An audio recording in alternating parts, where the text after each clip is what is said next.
Okay. Bring it up. My first question is, so you're now at the Hong Kong TDC booth, and you were invited for 2 seminars. So the first yesterday about the evolution of action cinema. So first of all, I want to know how were you contacted to do this seminar, and why did you think about it, and why did you say yes? Because you also have a movie, maybe you want to be presenting your movie and that's it. But why did you decide to come here and present those seminar with those actors, and today with those new directors? Because Hong Kong 嘛，Hong Kong 嘅 TDC， 我覺得有機會我自己嘅戲嚟到康城，咁又咁啱佢哋又會搞咗呢一個論壇，呢個 function， 咁我覺得作為香港導演都應該要參與。Talking about the title of the seminar, Evolution of Action Cinema. So for me, Hong Kong cinema for many years were the best cinema in terms of action, especially martial art movies. Now you have other countries like Thailand, even Hollywood try to copy Hong Kong movie and bring Hong Kong people talents to Hollywood. But with your movie, we can see like yesterday when I've seen your movie that now it's going back to the sources because you have the best action scenes in your movie and you're using the new techniques, wire cables, but still you're using the real fighting techniques. So can you tell me about your approach of the martial art action compared to the previous approach of Hong Kong cinema back in the days?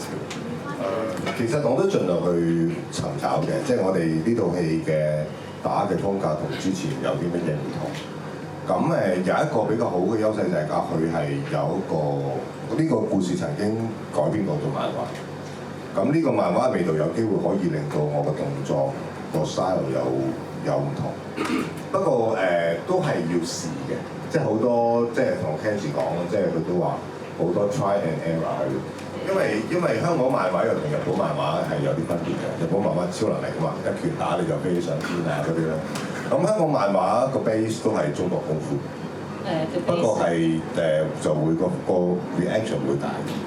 所以我哋喺拍個過程度尋找嗰個所謂漫畫感，其實唔可以太誇張。但係你又唔可以，你一定要喺原本度多一步，即係佢可能多少少，即係呢個所謂多少少嘅 level 就要喺現場度去揾。所以希望喺個過程度就希望慢慢建立到一種屬於我哋呢套電影嘅打鬥風格。希望能夠分得開以前同埋依家。但係喺我部戲裏邊，我哋仍然冇放過傳統嘅功夫。佢係上一個 generation 嘅演員，小齊啊。大哥佢哋打啲咧比較係傳統嘅套路嘅嘢，但係年青一代咧就係搏命，同埋佢哋會有武器，即係佢哋會有武器。咁一有武器咧，其實件事又會有再後生啲。當然，但係個武器我哋都會選擇啦，即係譬如佢嘅刀仔啦，即係佢阿子彤嗰個日本刀啦。同埋阿方拉士嗰個長嗰個錘啦，都係一啲比較特別嘅武器。我要趁落官死，做嘢！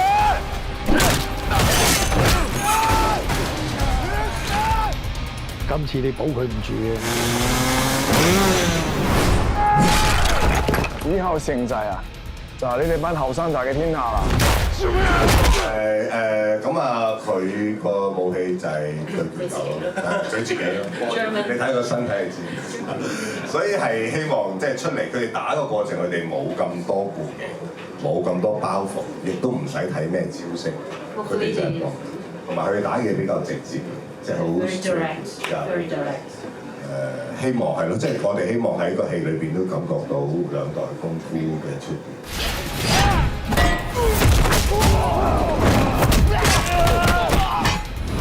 How did you do the casting of your 4 actors that you came with yesterday? How did you choose them, and how did you direct them? And what can you tell me about the difference? Because you in the business for so long, what can you tell me about the difference directing those new generation actors compared to the older generation of actors? 點樣揀佢哋啊？當日未睇過，即係見過晒呢個年齡層嘅演員啦。咁同之前講一樣，就係有一啲譬如你覺得有一啲味道，佢哋同個角色好近，譬如 Jerman 啦、梓童啦，就會同個角色嘅 character 會近啲，咁我就覺得可以揀佢哋啦。咁另外阿峰同阿謙咧，反而係佢哋未做過呢樣嘢，我覺得反而我望過佢哋，我覺得佢哋有呢個可能性，有呢個機會，跟住咧我就揀佢哋兩位。咁佢哋同埋4個人擺埋一齊，我覺得有一個好特別嘅化學作用，啲聲特別。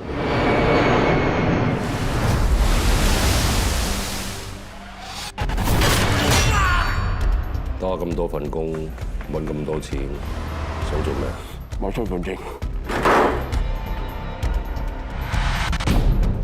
同埋有咩分別啊？其實我知道佢哋後生嗰班時，反而我自己會放鬆啲。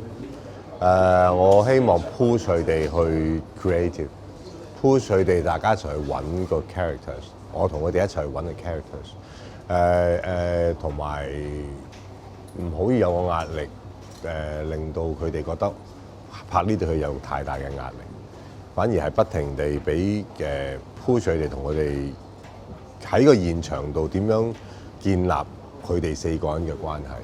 Yesterday we were talking about the evolution of action cinema. So I want to know what really you used some wire, cable, stunt action, because now it's becoming a trend. Even of course it was already done in Hong Kong, but now Hollywood using the same techniques. And I want to know, did you decide to use those techniques because of the comic book, or because now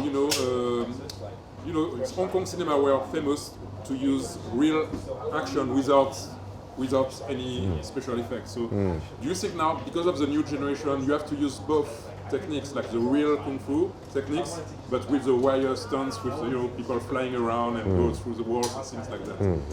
其實我就肯定唔係話依家好興嘅，真係個戲需要咯。我覺得每一個戲種都會有佢，每一個戲都有佢唔同嘅特質嘅，你要自己去揾。咁哪怕依家流行好，哪怕唔流行好。如果你係戲有需要係要咁做嘅，我都係會用嘅。咁更加係因為我哋部戲係有一啲漫畫嘅味道啦。咁咧我就覺得呢樣 wire 呢個味呢樣嘢可以喺度。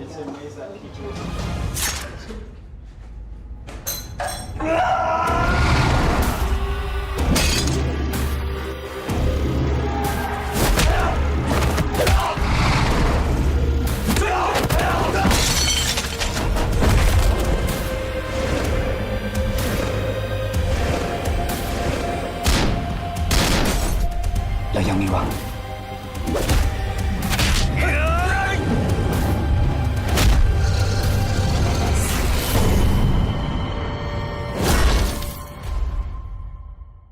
And what can you tell me about your relationship with producer Wilson Yip?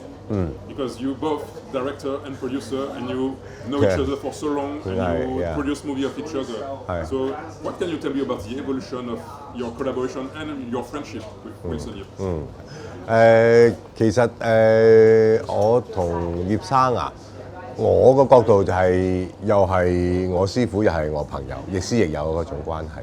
咁喺我個戲度，因為佢好了解我，佢知我長處係乜嘢，或者係欠缺嘅係乜嘢。咁佢好識就住我嘅創作去幫我。咁反而我做佢監製嗰陣時咧，就唔係好使做，因為佢係一個好成功嘅導演。反而係有一啲嘢我都會提嘅，喺我個角度去提導演咯。即係話我個觀點，如果俾我咧，我就會咁，係俾多個選擇葉偉信導演。對你嚟講，其他人嘅命係咪都冇價值嘅？你覺得嗰啲人有冇價值？我真係得翻佢一個嘅。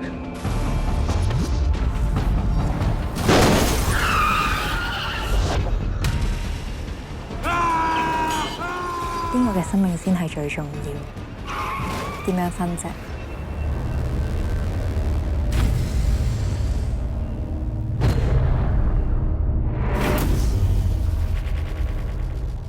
So Louis Koo is one of the lead actors in your movie, but he's also a producer, and he's also helping a lot the Hong Kong film industry. Want to produce big movie, produce a sci-fi movie.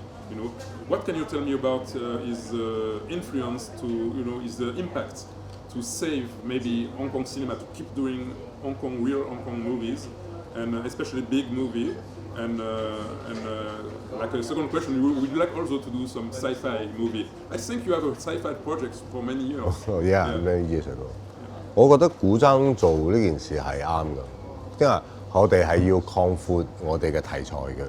咁係難嘅，但係我覺得佢行咗最難嘅第一步咯。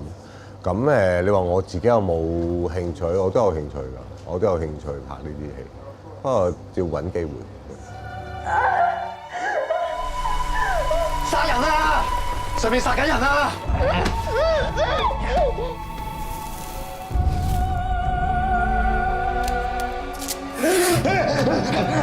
你係兇手！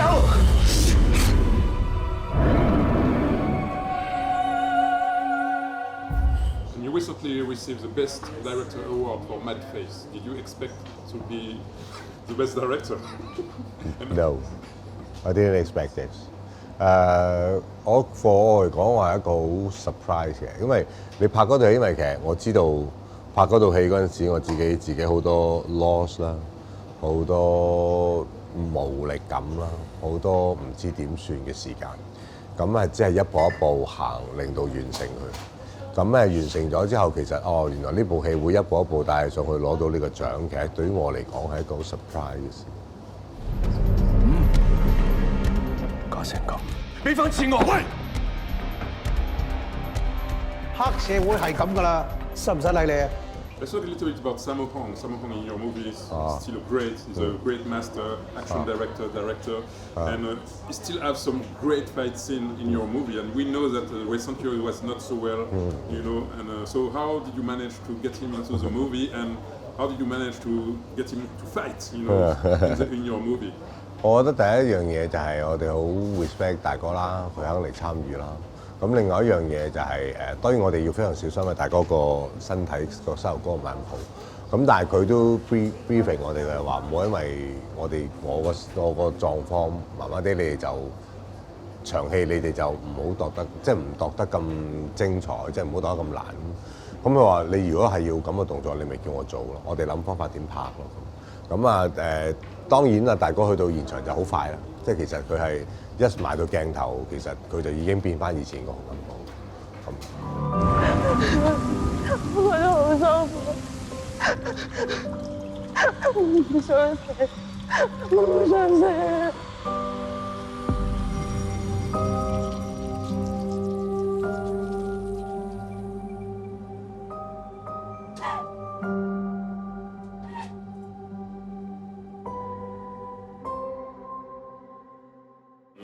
Mr. Soi Chung, your movie Limbo was co-produced by China. It was supposed to be released in China, but it was not released in China, only in Hong Kong. And your last movie, The Warriors, was released in Hong Kong and China, and it's a success in both, in mainland China and in Hong Kong. So I want to know, how did you manage to get your movie distributed in China? And were you surprised by the success of your movie? 我知道講至此係一個即係 market 嚟講係一個好失敗嘅嘢嚟嘅咁當然佢係一個我 personal 好個人對於呢個世界嘅睇法。亦都係我某程度上滿足咗，亦都係有啲好失落嘅喺裏邊。去到依家你話拍九龍城寨，我哋相對因為一開始呢個 project 已經係只係個 commercial， 我哋要面對唔同地方嘅觀眾。咁呢個，所以我哋知道嗰個商業元素，我一定要非常足夠，即係所謂打啦，所謂承載呢個世界啦，動作場面啦，呢啲係一定要滿足先，即係一定有呢個湯底我唔喐得㗎啦。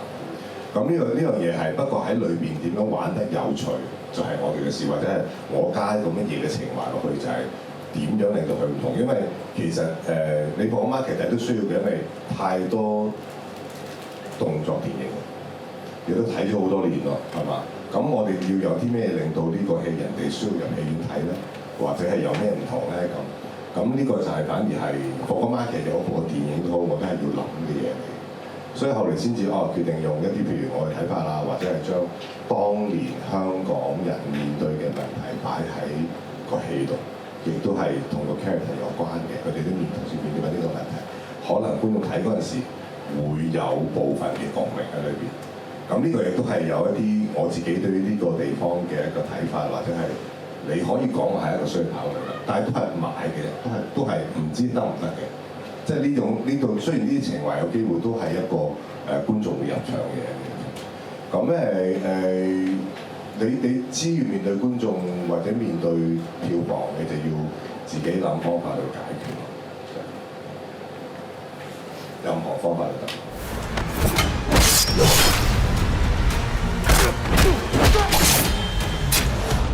Do you consider you lucky to still doing the movie you like big movies, art movie, commercial movie, or more serious dark movie, compared to the other director now, the new generation? Maybe they struggle more to make their movie. What can you tell me about the current situation of Hong Kong cinema? Do you think you will keep doing the same movie you like to do in the next 10 years? 其實希望咯，我係幸運嘅。咁當然都要自己去揾機會咯，即係個機會唔會掟埋你。咁我覺得盡量自己去爭取，又可以拍到比較大型嘅片，但係另一樣又係可以拍翻一啲自己好 personal 嘅戲。咁呢往後我自己都會咁樣做翻。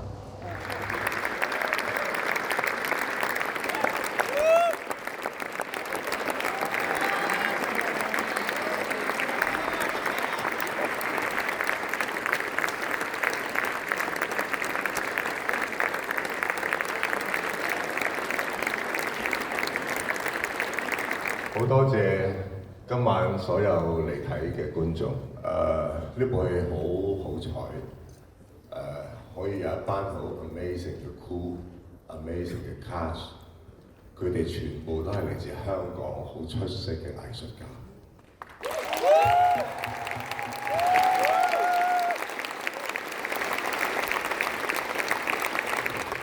係佢哋兩位堅持咗咁多年，8年，先至令呢個電影出現。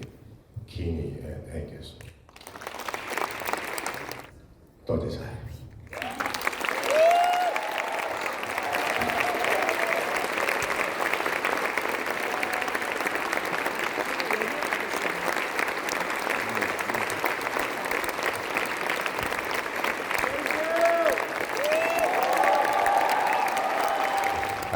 其實嚟到當然好開心啊！對於我嚟講係一個非常奇妙嘅旅程嚟。我係第一次嚟到康城，咁red carpet 又好，同觀眾見面到後嚟觀眾好反應，都係令到我好興奮嘅一件事。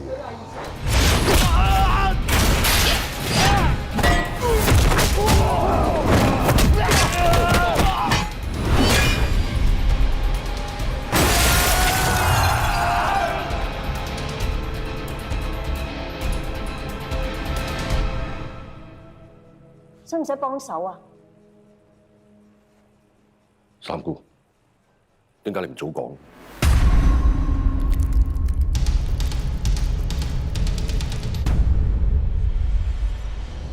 ？OK，thank you，thank you。Bring it up.